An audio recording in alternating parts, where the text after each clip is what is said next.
Hey, friend, welcome back to Rooted in Relationship. I'm Raylee, and I'm just really glad you're here. So, can I ask you something?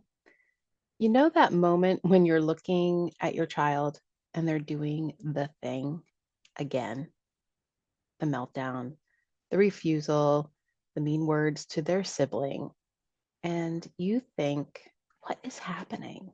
Why is nothing working? Yeah, I've had so many of those moments back in the day. And today, I wanted to share something with you that genuinely changed everything for me as a mom and also in my work with families. And it's this: what if there's actually nothing wrong? What if your child's behavior makes complete sense once you know how to really see it? I've been studying child development for years. I'm a student actually of the Neufeld Institute. I'm a certified Simplicity parenting counselor and a certified PCI parent coach. My kids right now, they're in their 20s. And honestly, I'm still learning. I think that's part of this. We grow right alongside our kids. But here's the idea that shaped everything for me. It comes from Dr. Gordon Neufeld. The secret isn't in what you do, it's in how you see your child. Because when you see differently, you respond differently. It's not because you learned a new strategy, but it's because your whole posture changes. And that's what I want to talk about today. Okay, so I want to tell you about a moment with my daughter, Isabel.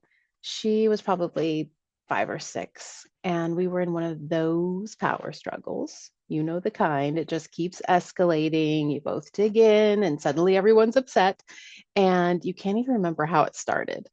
And at the time, I was seeing her right in that moment as this strong-willed, defiant, she was challenging me.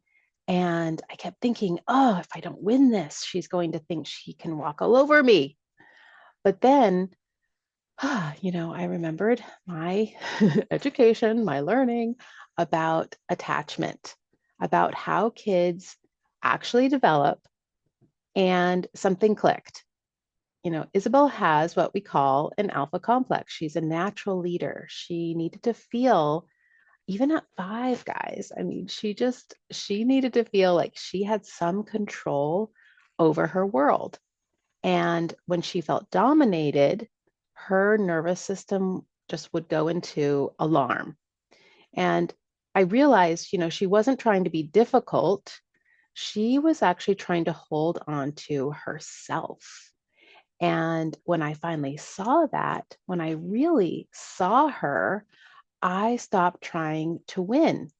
I started actually inviting her into connection instead of trying to control her. And everything shifted, not because I learned a new trick, but because I saw my child differently.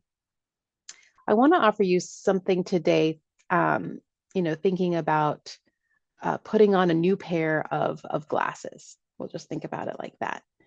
Um, Things that felt confusing or manipulative or just bad, these things with our kids start to make sense when we use these glasses. So there are these 3 lenses that I want you to look through. And when you use all 3 of them, behavior really stops looking random and it starts looking meaningful.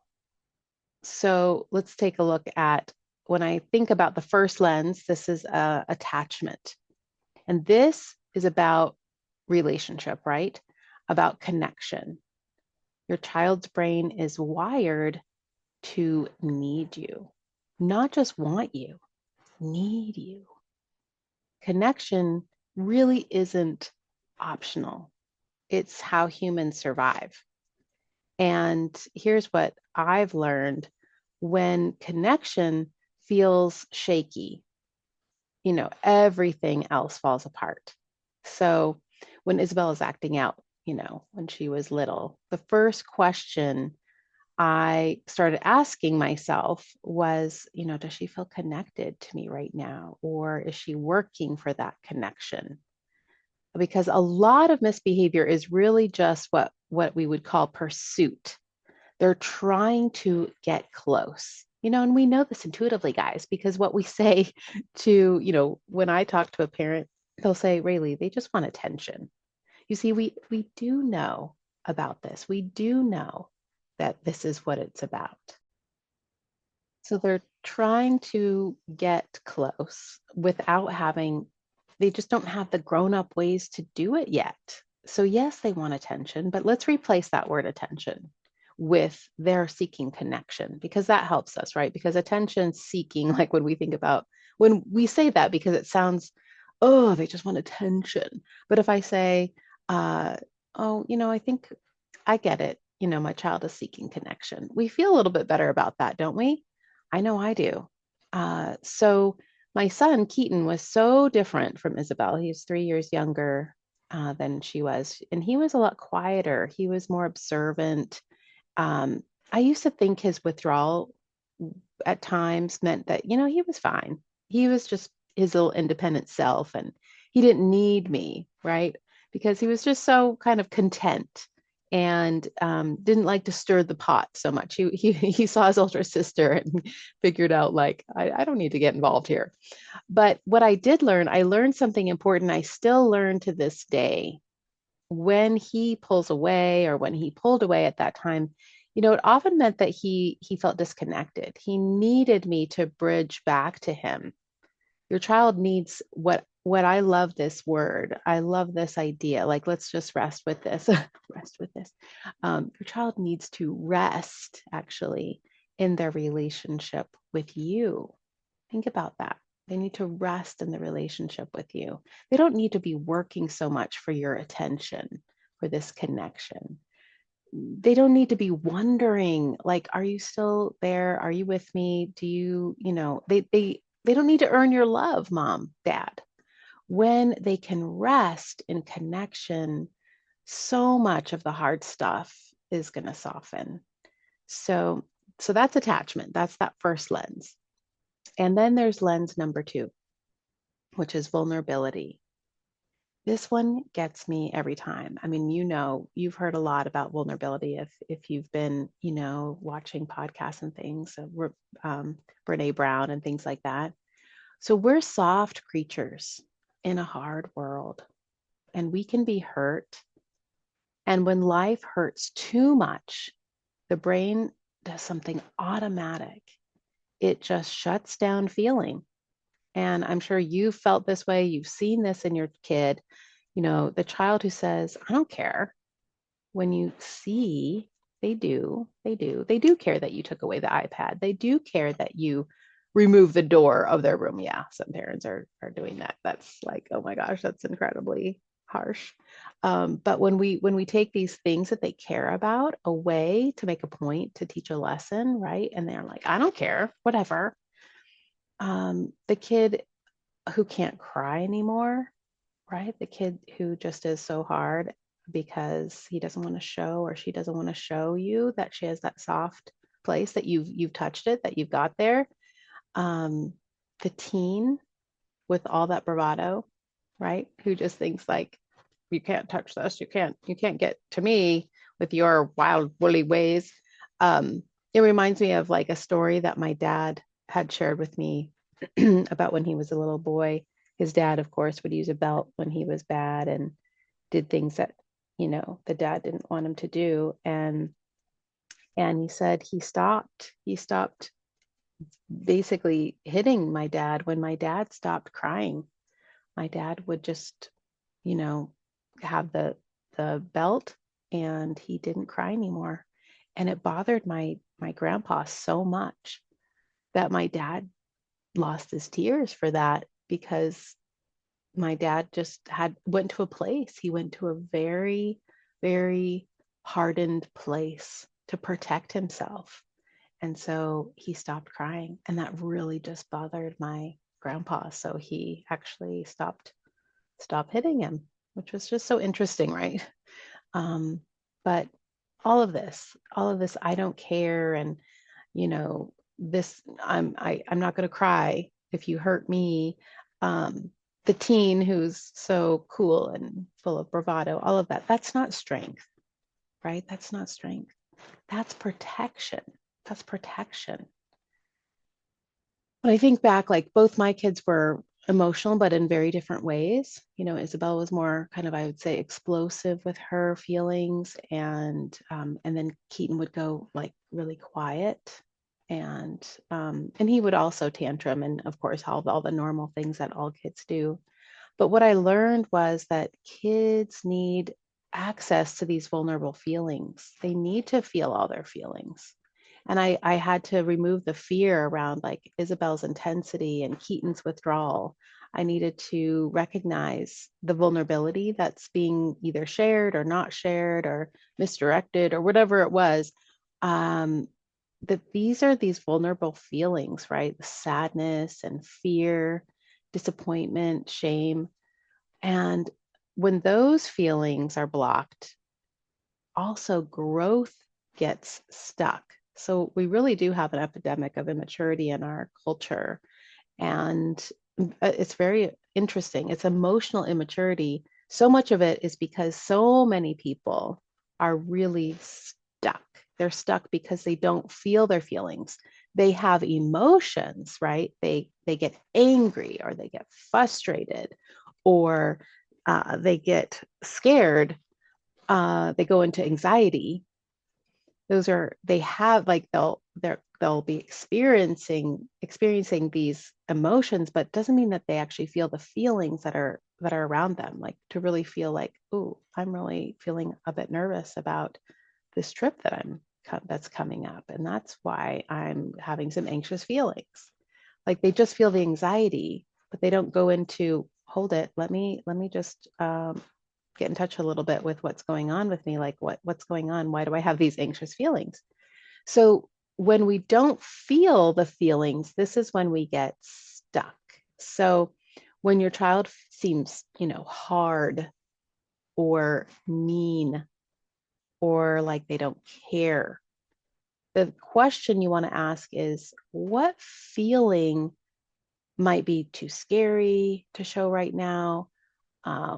What might be something that they're not feeling? They're not in touch with it. They don't know what's happening, and we haven't really sat with them to help them process and feel the feelings. So that is lens number two. That's vulnerability. And then there's lens number three, which is maturation. And this one removes so much blame. Like there's so many times when we're just as parents, like, oh my gosh, what is wrong with my kid? Or oh, it's on my fault. I'm a bad parent, and that's why they're behaving this way. But maturation, friends, maturation is just the unfolding of your child's potential. They want to grow, but it doesn't happen automatically, right? Kids can get stuck. And when they're stuck, no amount of consequences will mature them faster. And I think we're so focused on behavior and changing behavior that we're just not recognizing that some kids are not, they just don't have the capacity yet. You can't discipline someone into maturity. So when your 3-year-old can't share, or your 8-year-old melts down over losing, or your 12-year-old can't see your perspective that you're trying to share, they're not being bad. They're being immature. And that's not as an insult, guys. I'm not saying, oh, you're so immature. No, no, just they're just not ripe yet. You wouldn't yell at an apple for being green at the wrong time. We know apples are ripe in the fall, and we wouldn't be like, this apple is just so terrible because it's still green in July.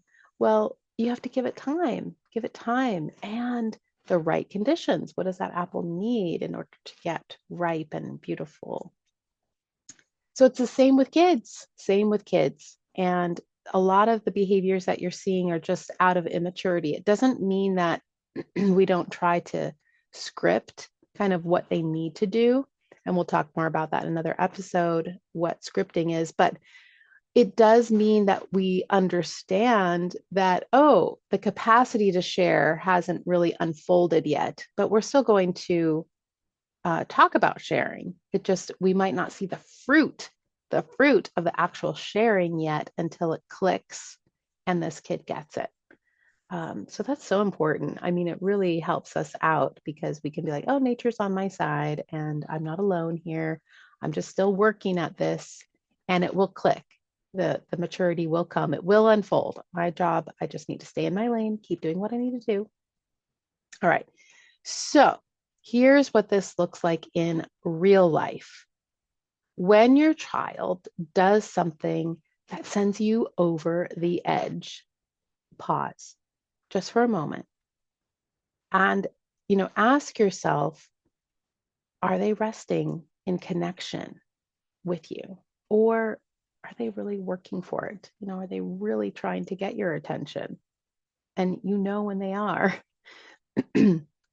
And we don't want them working that hard. We want to invite them into connection, like, oh, it looks like you need my attention right now. Okay, what's going on? Let's go read a story, or okay, let's take some time out and maybe take a walk together, or I'll come out and watch you ride your bike, or whatever. Feed them the connection, guys. This is important. And this is what's going on and why you're feeling crazy, because they are seeking you out, they're pursuing you. And they need you. Remember, they don't just want you, they need you. And then the other question, what feelings might be too hard to feel? You know, I think you might have some worry bugs in your tummy. And that's what's making you feel kind of not so excited about XYZ, right? Not so excited about maybe going to school. This is fascinating. Like, just a side note, so many kids don't eat at school, and the parents are like, oh, Rayleigh, they came home and they didn't eat anything in their lunch. And it makes me so crazy. Well, interestingly enough, kids typically, if they have to feel really relaxed and at rest to be able to eat and digest and feel good in their body. And most kids are really not at rest at school. They're kind of in a high alarm state at school, with their peers and the expectations of the teachers, and the environment can be chaotic. So I just want you to think about that, because they might not be feeling all the feelings around the alarm that's going on. And this is why we struggle to get out in the morning, is because, they're not really crazy about leaving us, guys. They're not. And it comes with maturity. It comes with maturity. The more mature we get, the more okay we are with new experiences or hard things. So we really need to soften our hearts a little bit around what's really going on underneath the behavior. Why is it so hard? Why do kids go into slow-mo in the morning when we really need them to be in fast mode? Well, because they want more time with you. They want to be in connection with you. And they're not so crazy about going into chaos. Who is? Who is? And then we've got, of course, maturation. What capacity just isn't there yet, just hasn't unfolded. And, so we don't need to rush. We can take a breath here and know that it's coming. It's just not arrived. And maturation is something that unfolds. So those are the three questions. Are they resting in connection? What feelings might be too hard to feel? And what capacity just isn't there yet? And I really just want you to hear this message. Because your child isn't broken. Your child isn't broken because there's so many behaviors, right, that you're struggling to, and you're seeing, and you're like frustrated. They're not bad. They're not a problem to solve. And they're a person. They're a person who's still becoming. And what they need most is you. Not as a behavior manager, but as their safe place. And when you stop asking, oh, what's wrong with them? And start asking, what do they need? What do they need? everything changes. Everything changes. I still mess this up. I still mess this up, even with my kids in their 20s. This work is not about perfection. It's about willing to see differently, to look underneath the behavior and meet your child there. That's how kids feel seen. That's how they grow. So here's what I want you to try. Think of one hard behavior right now that you're seeing in your child, and I want you to just look at it through these three lenses and notice what shifts in your body, in your response. And I'd love to hear what you discover. You can find me at Inner Life, that's INNER, lifeparenting.com. And you can send me an email if you want to share with me more about if this podcast, if this episode has reached your heart and you're like, oh wow, this is interesting. I'd love to hear from you.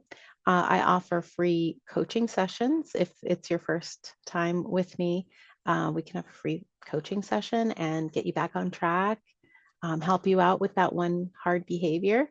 And of course, if you'd like to work with me, we could talk about packages, but I'll also just try to do as much work in that 50 minutes that we get together as we can. And if this episode helped you, share it with another parent you think who needs it, because I really think we all need to hear that we're barking up the wrong tree with all this behavior management, that we really need to start looking underneath. So until next time, friends, see clearly and parent from connection. Okay, take care.